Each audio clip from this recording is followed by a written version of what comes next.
When two companies agree to merge, the deal price is not just the sum of their current book values. Buyers try to estimate the extra value they will get after the deal, the so-called synergies, and also the cost needed to make those synergies happen. Think of it like buying two neighboring farms and planning to combine them into one bigger farm that can use a single tractor cost saving, but you must also pay to build a new fence integration cost. Step 1. Identify revenue synergies such as cross-selling and new markets, and cost synergies such as eliminating duplicate functions. Step 2. Project the annual cash flow benefit of each synergy, for a planning horizon usually 5 to 10 years. Step 3. Estimate the one-time integration expenses such as consulting fees, severance system upgrades, and so on. Step 4. Discount all future cash flows and the integration outlay to present value using the weighted average cost of capital WACC. NPV equals the sum from T equals 1 to N of synergy cash flow sub T minus integration cost sub T divided by 1 plus WACC to the power T minus initial integration outlay, where synergy cash flow sub T is the net cash flow from synergies in year T and integration cost sub T are any recurring integration expenses. A positive NPV means the deal creates value beyond the purchase price. A negative NPV warns the deal may destroy shareholder wealth. In practice, finance teams build a spreadsheet that lists each synergy line item, its timing, and applies the discount factor to arrive at a total synergy value and a separate integration cost model that is subtracted to obtain the net benefit. Cultural fit is often called the soft side of a merger, but it can be measured with numbers. Imagine two schools merging.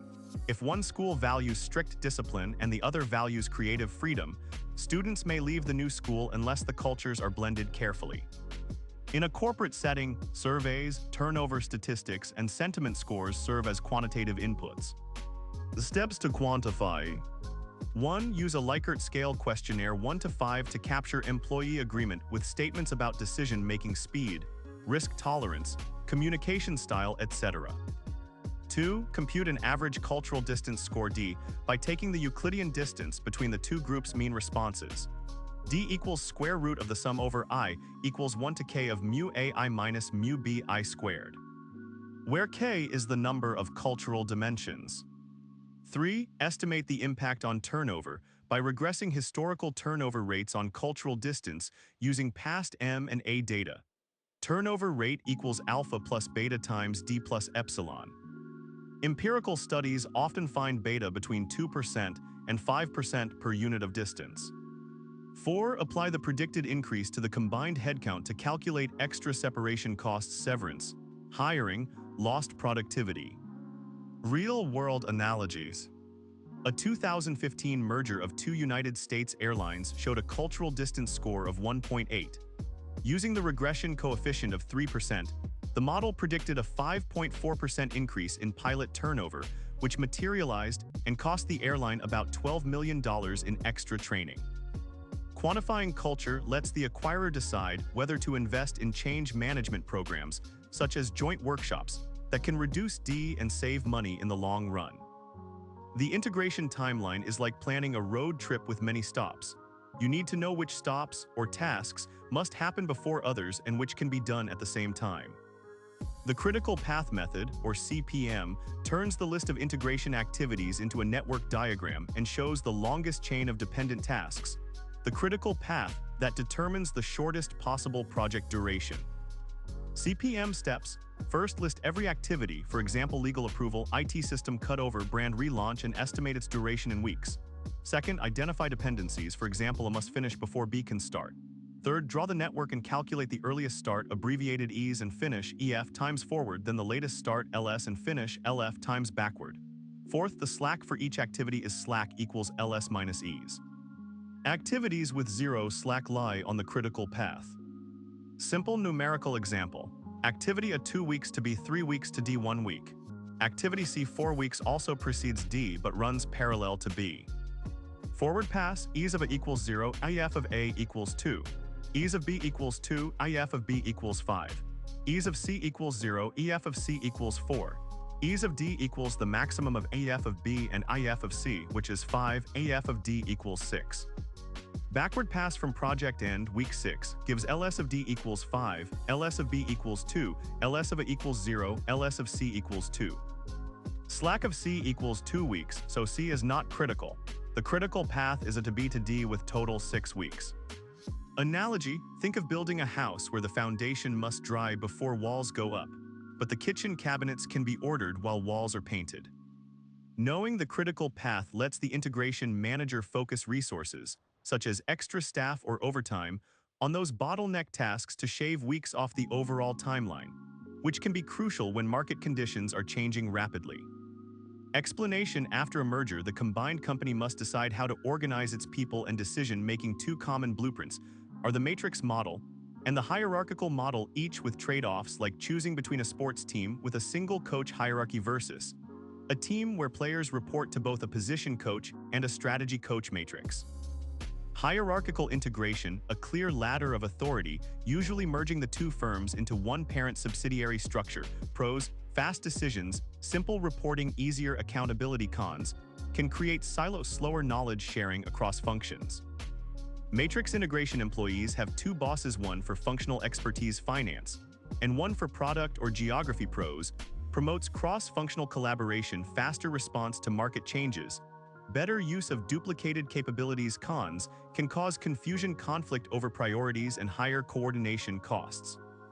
Choosing the right model: use a decision matrix that scores each model on criteria such as speed of decision, 1 to 5 ability, to leverage best of both worlds, talent, cultural fit, and integration cost. Example: if the merged firm operates in fast-moving technology markets, the matrix score on agility may be 5 versus 3 for hierarchy, tipping the balance. In contrast, a highly regulated industry, utilities, often prefers hierarchy for clear compliance lines. Real example: after the 2018 acquisition of a biotech startup by a large pharmaceutical firm, the acquirer kept a matrix structure for research and development, science lead plus product lead, to keep the innovative culture alive, while adopting a hierarchical model for finance and human resources to maintain strict regulatory controls. IT integration is the plumbing of a merger. If the pipes don't line up, the whole building leaks. A cost-benefit analysis, abbreviated CBA, looks at the dollars saved by shutting down redundant systems versus the costs of buying new software, licensing, consulting, and the risk of data loss during migration. Step 1. List all legacy applications, for example ERP or CRM, with annual operating cost CI and maintenance cost MI. Step 2. Identify overlap, where two systems perform the same function. Step 3. Estimate the cost of a target state platform CNU and its implementation cost I. Calculate net present value of savings, denoted NPV. Subscript savings equals the sum from T equals 1 to N of open parenthesis, the sum over I in overlap of open parenthesis, CI plus MI close parenthesis at time T minus open parenthesis, CNU plus MNU close parenthesis at time T close parenthesis, divided by open parenthesis 1 plus WCC close parenthesis raised to the T power close parenthesis, minus. If NPV is greater than 0, the switch is financially justified. Data migration risk quantification. Assign a probability Pj to each risk event, such as data corruption or compatibility issue, and an impact cost Lj. Expected loss E equals the sum of Pj times Lj. Example risks: incomplete data mapping, probability 0.15, loss $2 million. System downtime during cutover, probability 0.10, loss $3 million. Regulatory breach because of missing fields, probability 0.05, loss $5 million. The expected loss equals 0.15 times 2 plus 0.10 times 3 plus 0.05 times 5, which is 0.3 million plus 0.3 million plus 0.25 million, totaling $0.85 million. This figure is added to the integration cost outlay in the net present value calculation. Analogy: merging two kitchen appliances, a blender and a food processor, into a single machine saves countertop space, which is a cost saving, but you must spend money on redesign, and there is a risk that the new machine might jam. The cost-benefit analysis tells you whether the space saved outweighs the redesign cost and potential jam losses.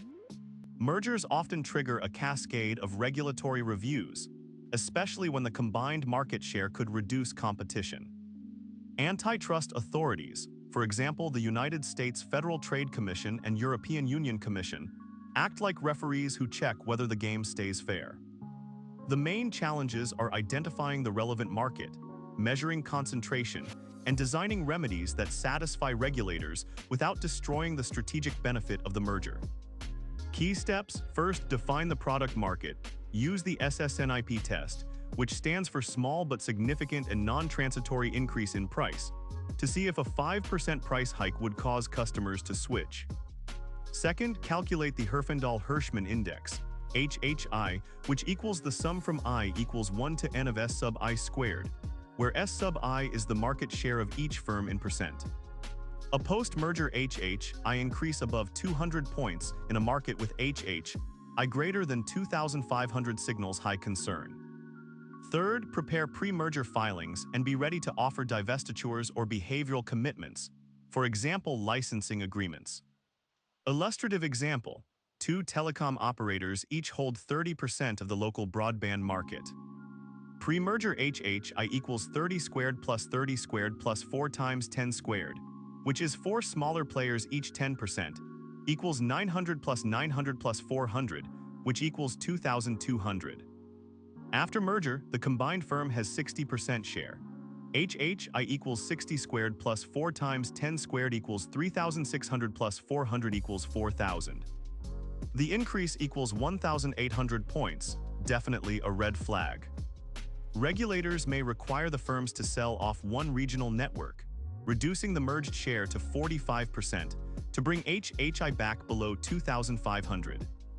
Practical tip for MBA students: build a simple spreadsheet that automatically computes HHI and flags thresholds, and prepare a regulatory risk dashboard that tracks pending approvals, conditions, and expected mitigation costs. This proactive approach reduces surprise delays and helps negotiate smoother deal closing. People are the most valuable asset in any merger, but they also tend to leave when uncertainty rises. Retention incentives are like safety nets that keep key talent from jumping. Designing them involves balancing cash short-term and equity-based long-term rewards plus tying payouts to the achievement of integration milestones. Incentive design framework. Identify critical employees, C-suite, product leaders, sales heads. Choose a mix of retention bonus paid after a set period, for example 12 months if the employee stays. Performance-based earn-out additional payout if post-merger targets, EBITDA revenue growth are met. Equity awards restricted stock or RSUs that vest over 3 to 4 years, often linked to share price performance of the combined entity. Model the cost using present value formulas. Example: a 200,000 cash retention bonus payable in 12 months, discounted at 8% weighted average cost of capital present value, equals 200,000 divided by 1.08 to the 1, which is approximately 185,185. Earn-out calculation. Suppose the deal includes an earn-out of 10% of incremental EBITDA over 50 million for 3 years. If actual EBITDA is 70 million, incremental equals 20 million, earn-out payment equals 0.1 times 20 million equals 2 million per year. Discount each year back to present value equals the sum from T equals 1 to 3 of 2 million divided by 1.08 to the T, which is approximately 5.1 million. Analogy: think of retaining a star chef during a restaurant takeover. You offer a signing bonus cash to keep him for the first year plus a share of the restaurant's profit if the new menu succeeds earn-out, and future ownership stakes equity to make him feel part of the new venture. Practical tip: use a Monte Carlo simulation to test how different turnover rates affect the total retention cost and the projected synergy realization, helping the board decide the optimal incentive level. Explanation: after the merger is complete, the new company needs a scoreboard to know if it is winning. A KPI dashboard provides a quick visual of operational health, while economic value added, EVA, tells whether the firm is creating real economic profit above its cost of capital. Building a KPI dashboard: choose a balanced set of metrics: financial, EBITDA, cash conversion, customer, net promoter score, churn, process integration, milestone completion, and people-employee engagement. Visual tools like Tableau or Power BI can pull data from ERP systems and update daily. Keep the dashboard simple: 1 line per KPI, a target line, and a color code: green equals on track, yellow equals slight lag, red equals off track. EVA calculation: Step 1. Compute net operating profit after taxes. NOPAT: NOPAT equals operating income times 1 minus tax rate. Step 2. Determine invested capital. IC: sum of equity, debt, and lease liabilities minus cash and cash equivalents. Step 3. Find weighted average cost of capital, WACC. Step 4. Calculate EVA: EVA equals NOPAT minus WACC times IC. Positive EVA means the firm is earning more than the investors expect for the risk taken. Example: post-integration year 1, the combined firm reports operating income $150 million, tax rate 25%, yields NOPAT $112.5 million.